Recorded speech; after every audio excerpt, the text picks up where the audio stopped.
Welcome everyone to another podcast of Born to Transform. I am so grateful that you are here listening, questioning, and being open to what might be new information and new perspectives. Today, we have an amazing guest for the first time in Born to Transform. But first, I want to do the disclaimer that I always say, don't believe what I say, don't believe what anyone says. Listen and verify it through your own experience.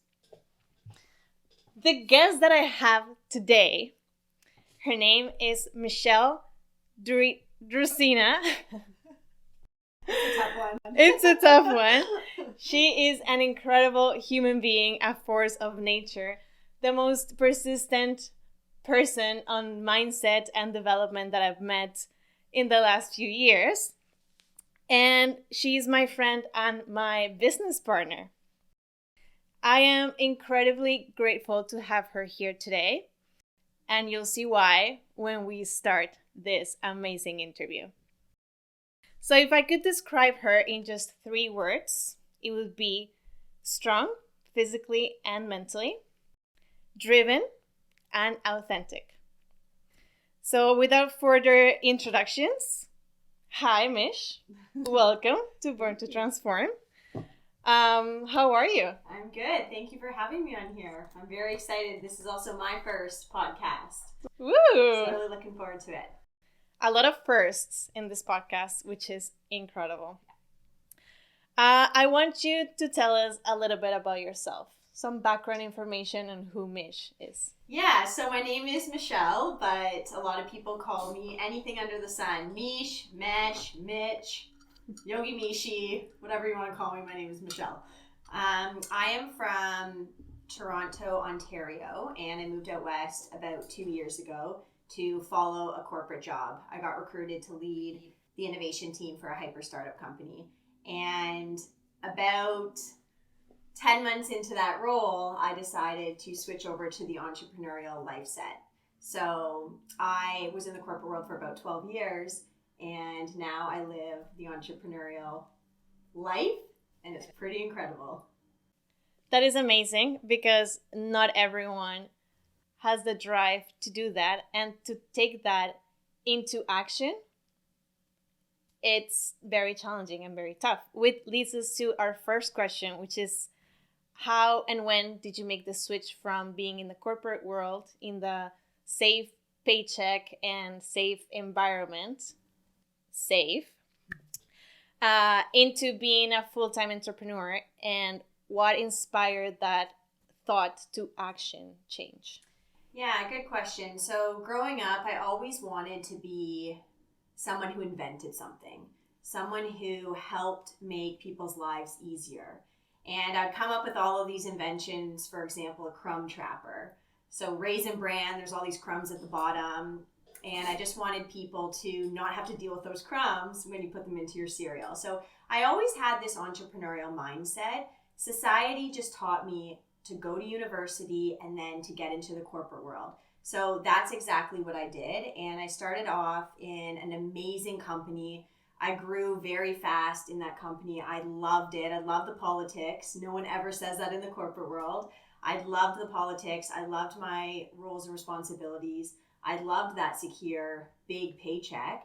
But there was just something missing inside of me. I was very happy in the corporate world, but I felt this void. And so I got into yoga, very vigorous Ashtanga yoga, and that opened up my mind to the health and wellness world. And I was like, ooh, this world is interesting. You know, you're helping others. But I didn't have the confidence. So I stayed in the corporate world for many, many more years to come. Then the pandemic hit, and I got recruited to move from Ontario to British Columbia to lead an innovation team for a hyper startup company. And I was with them for about 10 months, and then they ran out of investor capital. So I got laid off.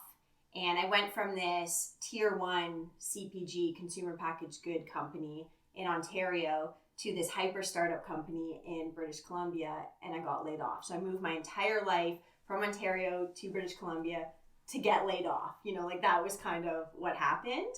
And I was like, I can be a victim in my own life, or I can take this as a learning opportunity and really understand what I want to do. And so I was training for an Ironman. I had a lot of time swimming, biking, and running to think. And I was like, what do I want my legacy to be? And I decided that this entrepreneurial lifestyle that I've always wanted to get into really scared me. And it really was something that pushed me outside of my comfort zone. So I decided, and I took the leap of faith, and I said, you know what? Now is the time. And so I switched from the corporate world to the entrepreneurial world. And it's night and day, but the journey has been incredible from a growth and expansion perspective. It's not easy, but nothing good in life, or nothing easy in life, is ever worth it. Wow, that's incredible. And I can relate a lot to your story of moving your life from one end of the country to another one, because I just did that myself 9 months ago with this idea that I was going to be here when I did it. Like, I didn't know anyone, and I was going to quit my job that I had in Montreal, and I'm going to start over in a new city that I didn't know. But my entrepreneurial mindset has always been in the back of my head. So fast forward 9 months to now, I am looking for a corporate job because I need it legally for my PR. But now I have 2 businesses that are on the run for me. And I haven't been more busy in my life as for the last 2 weeks. But I haven't been also the fulfillment that has given me. It's out of this world, and it's so scary to start something new, and it's so scary to not know and to have that uncertainty. But that space is where you can really flourish. Like, nothing new is going to happen if you stay in the same places. So thank you for sharing that with us. Yeah, I think like when you step into the unknown and you accept the unknown, that's when the magic happens. That's when the beauty happens, because you're not predicting your life, right? And that's when new opportunities are able to come in that you would have never been able to open up to if you were staying in your comfort zone. Absolutely. Yeah. I 100% agree. And I think that for an entrepreneur to start something and to give it all of its energy to a project, you need a strong purpose. You need a drive. So my next question to you is, what's the why behind what you do every day? That's a great question. And I truly believe everyone is so much more capable than what they are presenting to the world today. And I have sat with myself, I have looked in the mirror, and I have really called out that I am playing small. And so my drive and my ambition and my passion and my why is to live up to what I am put on this planet to do. And I truly believe what you struggle with the most in life, whether that's relationships, whether that's your health, whether that's drugs or alcohol or mental health, whatever you struggle with, you overcome yourself, and then you teach others to do the same. And so we're all a collective, right? We're all working towards one common goal in this life, to have inner peace. And so my why, to answer your question, is when I am on my deathbed, hopefully years down the line, I want to look back and be like, wow, Mish, you lived. You didn't only live for yourself, though, you lived for others. And I also want to show my children that you can go after what you want, right? Staying in that corporate world, that's great. Like, the corporate world is amazing, and we need people to be in it, and I loved it. But I want to show my kids I went after my dreams, and you can do that too. Yeah. Yeah, I'm just, my mind is like going like 1,000 miles per hour. I'm driven by pain. So it's like the pain of not living up to what I know I'm capable of drives me. Yeah. And I can really relate to what you're saying, like what you struggle more in life. It's what is going to guide yourself to maybe shape what you're going to give to others, which is also our purpose, because we have personal goals, but they need to transcend to others for you to make a meaningful, impactful in the world and with your life. For me, that is communication. I struggle with communication and vulnerability, and that's like my soul's hurt that I'm like working on and dealing with. And here I am doing a podcast, putting it on YouTube, and also like in my relationships and in communication with people, I get to put in practice all the tools that I've learned to have better communication. Yeah. So thank you for that. I love it. And I want to ask you about challenges, and if you can tell us one specific challenge that you have faced recently or throughout your life, and how were you able to overcome it? Yeah, I think I'm very blessed. I've had a very nice life, but of course everyone goes through challenges and hurdles and obstacles. And I think my biggest challenge to date, I would say, was making that decision to actually break up with the boyfriend I was dating for 12 years. And it was such an inner struggle. I knew intuitively, and that's something else I struggle with. And so I knew intuitively that he was not the one for me for many years. And life just went on, you know, like you plan that trip and you plan the Christmas, and then it's the birthday, and it just snowballs into what your reality is. And that voice inside of me for years being like, Mish, he's not your guy. But me being like, shh, silence, and pushing it down and pushing it down and pushing it down was years of internal struggle. And the challenge that I had to overcome was listening and not settling for something that I knew was not right for me, and it's not fair to him. He deserves more as well.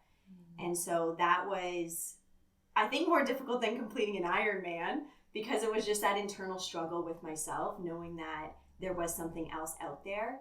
But to exit was, again, uncomfortable. You're jumping into the unknown. All I knew was him for 12 years. And so the challenge of listening to yourself. Yeah. And I think in that, life has great ways of suddenly letting you know where that's your intuition or a situation or a person.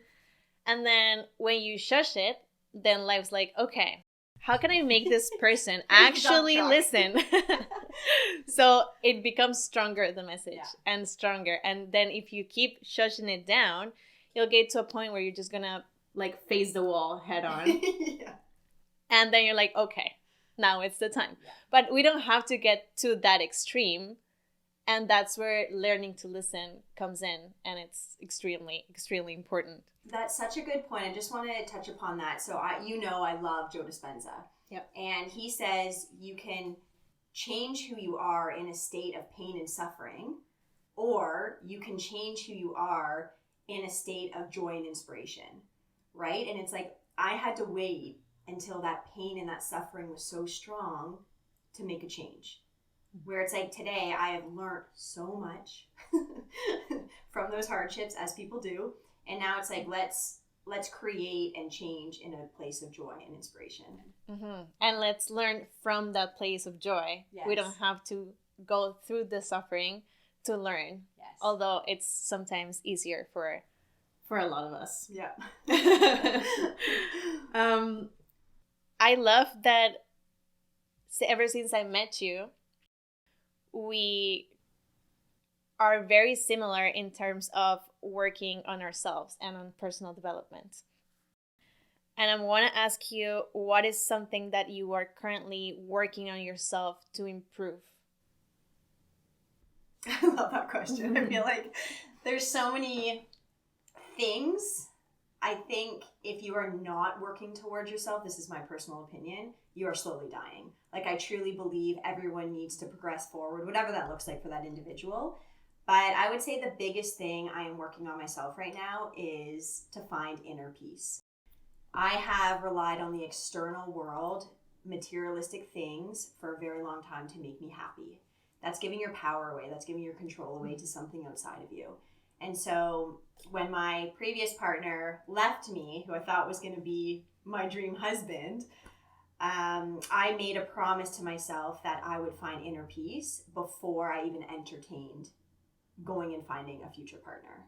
So that's the biggest thing for me, is just what truly makes me happy. And I don't like the word content, because I feel like I'm always happily dissatisfied, but just what brings me inner peace. Fulfillment, exactly. And anything can happen in the outer world that doesn't have to reflect how I react.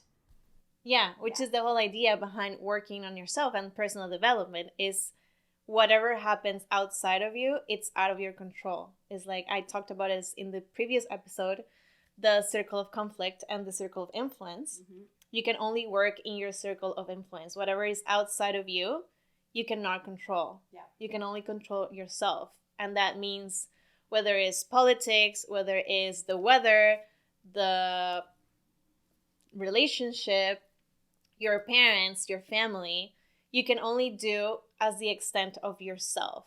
The rest is not up to you. So that inner work, and also when you are in the state of like, yes, I want a relationship, because I'm in that same boat. Yeah.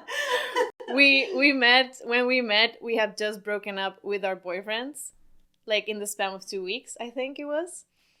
And it was so similar, like the story. It was actually a bit of creepy. And we have the same birthday. We have the same birthday, and she's the first person that I've met that shares a birthday with me. So we're both Capricorn, very strong, driven individuals. And I just want to say full circle moment, because when I met my past partner, he was on a plane, and I was not in a place to date someone. And he asked me, he goes, "Are you internally happy?" And the answer is so easy. I was like, "No." Are you? And who is? Yeah, exactly, right? And then come a year and a half later, 2 years later, here I am. And I asked that question to myself, am I internally happy? And light years from where I was, but still I have growth to grow. And it's just interesting, because when he asked me that, and then now I'm like, oh, inner happiness is absolutely what you need to get into a relationship. That person is not going to make you happy. They're going to expand your life and enhance your life, but the happiness has to come from within. Yeah, and I feel this can be a whole episode in and of itself, because there's so much to say about this. But I want to, but let's not get sidetracked, because it gets me excited, and we lose track of our interview here. Yeah. In the life of an entrepreneur, because you are choosing what you work for, and you're choosing what you do every day with your life, your habits, your everything. I think, because I've been in this world as well, it's very easy to lose track of that fine line between life and work. And I was going to ask you if you have found what has worked for you in that regard, or if that line is still blurry. Yeah, I'll admit I'm probably not the best person to ask. I haven't found, I don't like the word balance. I'm a different individual. I don't believe in balance. So I believe the phase, the chapter I'm in life right now, there's no balance. I work all the time as an entrepreneur, and people are like, oh, the entrepreneurial life is amazing. Yes, it is, but you have to work hard for it, right? You only get paid for the amount of effort you put into something. And as of right now, I am work. I even had a conversation with one of my friends. They're like, what are you doing on Saturday? I'm like, oh, I have a work meeting and I'm working, blah, blah, blah. They're like, it's Saturday. I was like, yeah, I'm working. So I'm a little bit in a phase right now where my past partner was so goal-oriented and driven. So that's what I have now become. And I don't know what this balanced lifestyle looks like yet. And so I think for the next, I would say 6 months, it is grind mode, because I truly do believe you have to put in the effort and the grit and the determination to build a business And then from there, hopefully, hopefully with time you can have a little bit more balance. But I don't believe in that word. Okay. Yeah. And that is so interesting because there are as many different perspectives in life as people on this planet. Everyone is its complete different universe. So I asked this question because there are so many different answers. There's no like, oh yeah, I take Saturday and Sunday as we would expect from someone in a normal day-to-day.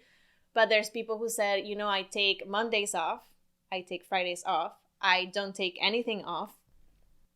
For me, I have found that if I don't take the proper rest, even though I love what I do, I get burned out really easily. And I think I experienced this 2 days ago where I had a full week. Amazing. Like, I loved everything I did on that week. The full schedule, the meetings, the seeing my friends, seeing my business partners, doing an event. And then at the end of the week, on Friday, I couldn't move from my bed. I moved from my bed to the couch, to the washroom. I made myself dinner because if not, then I die. Yeah.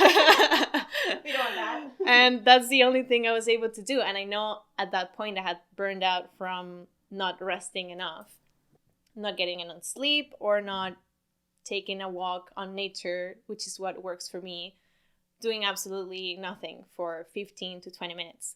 So thank you for your perspective on this question.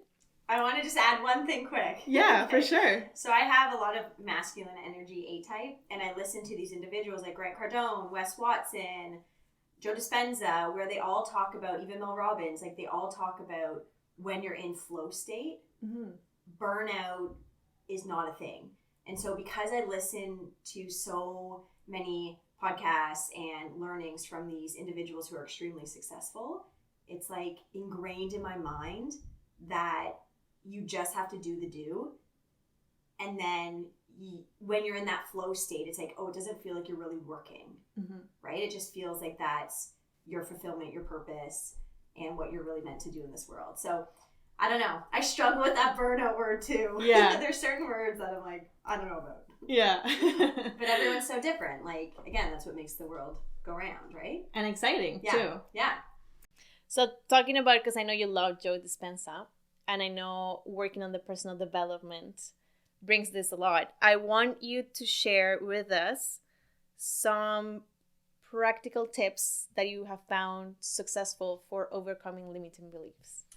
Yeah, so we all have these limiting beliefs. We all have toxicity in our minds, and it's just a natural defaulted state that sadly humans deal with, right?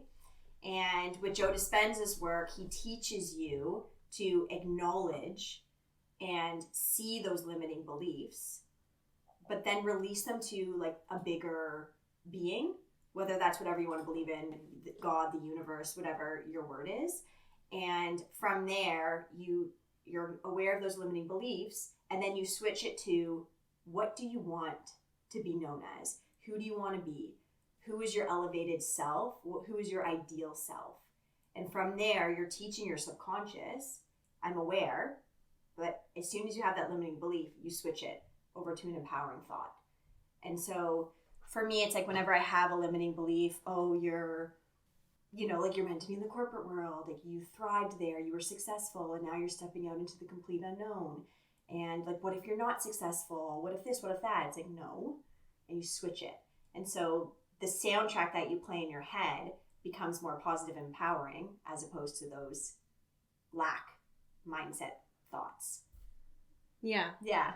I agree. I hope that makes sense. Yeah, for sure. This is something that I talk about a lot because, as I have explained in last episodes, we are born with a set of boxes, let's put it that way. So the things you can't really choose for yourself. So the family that you're born into, the country, the culture, if you were raised under a certain religion, and then you grow up with those standards, with those boxes. And some people go through life thinking that that's the way they are, thinking that that is correct, that that is true about themselves. Yeah.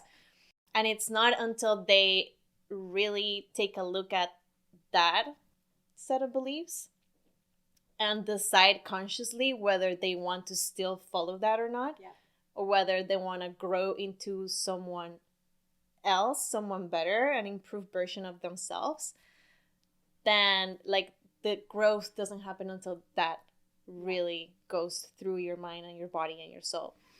Yeah, and just one example quickly from Joe Dispenza, for example, is a lot of people think if your parent is fat, you're going to be fat, right?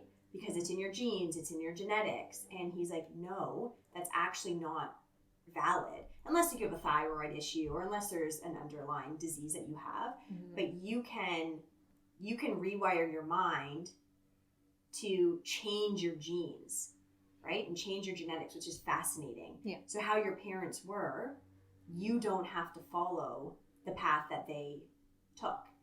And I don't know, his stuff is just like mind-blowing. I know you love him. Obsessed. So in that same idea of self-improvement, how do you try not to use the word balance so that you don't have a circuit there, but I want to touch upon self-improvement and self-acceptance. Where do you draw the line? Okay. I like that question. And I think I'm going to answer it with what I said previously is I accept where I am today and I am happy where I am today, even though I am going through, you and I are both going through the same thing, a breakup. And I will constantly be happily dissatisfied, right? So it's like I accept where I am today. The car, like if I got a new car, that's not gonna make me happy. If I got a new job, that's not gonna make me happy. If I won the lottery, to be honest, it probably won't make me happy. And so I think if you're just internally happy today, but still striving for more tomorrow, that's a really good way to live. Because you're living in the present moment, but you are forward thinking, you're future thinking. You're not thinking about the past or the lack or what you don't have. It's today and forward.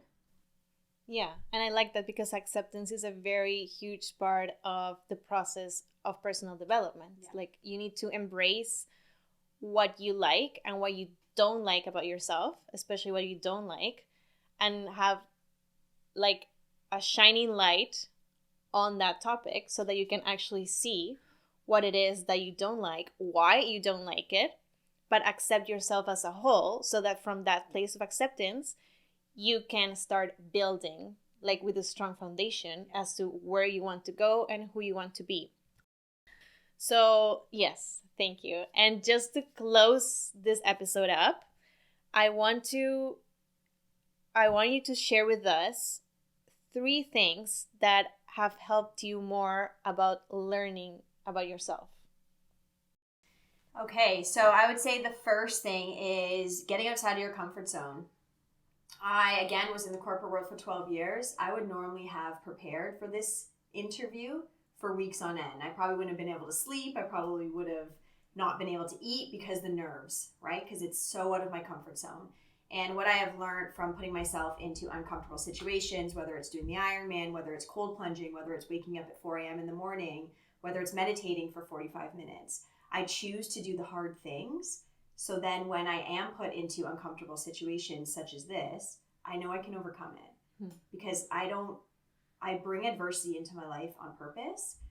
And so when those hard things come, it's like, okay, I got this, because I choose hard. And so I think that's one lesson for myself is when you put yourself into an uncomfortable situation, you are able to grow way more than I think like people actually realize. Yeah. Remind me of the question again. No, that's it. You just answer it. How do you learn more about yourself? So getting out of your comfort zone and being on situations that you would normally won't be put yourself into. Yeah.